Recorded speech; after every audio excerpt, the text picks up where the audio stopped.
is a hallmark of the Second Republic insofar as the Operation Restore Legacy tradition continues. You know that in 2017, President Mnangagwa came to the ascendancy after the Zimbabwe people had demonstrated en masse their commitment, their reverence to the history of the liberation story of Zimbabwe. The whole country turned out into the streets in support of the Zimbabwean army as it checked what was efforts at reversing the story of the Zimbabwe revolution.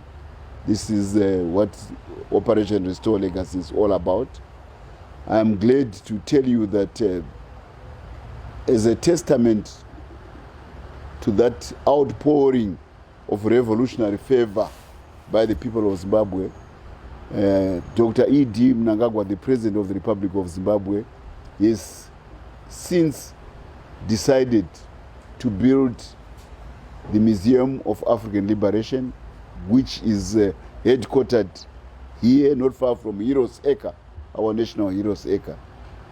And the museum will tell the story of Africa throughout history, of Africa and its travails from slavery to colonialism to partition, to settler occupation, to racism, to apartheid, and to neocolonialism.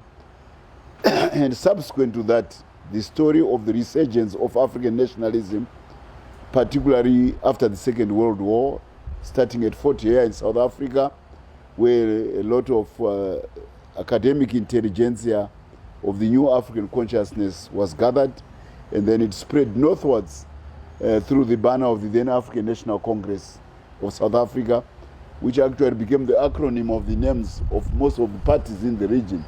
So we owe it to South Africa that there was this rebirth of organized African nationalism. But what happens then here is that we are honoring the reverse march of that northward march of the African story, African nationalism, the southward march through a militant expression of the African people as they fought against the entrenched settler racist minority regimes of Southern Africa. These had come to the region because it was hospitable, because it was rich, and they had hoped to turn Southern Africa into imperial dominions like Australia, like Canada, like the United States, where local indigenous people were supplanted and then decimated, and genocide was committed.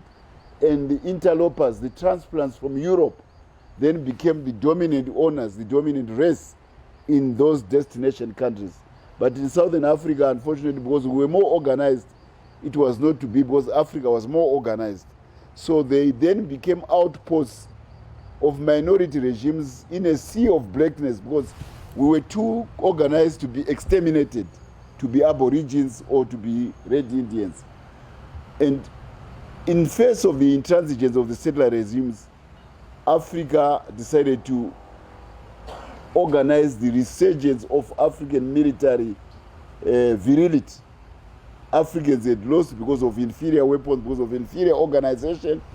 But now the Africa Union decided to use the armed struggle as a vehicle to dislodge these settler regimes which were well armed from the West.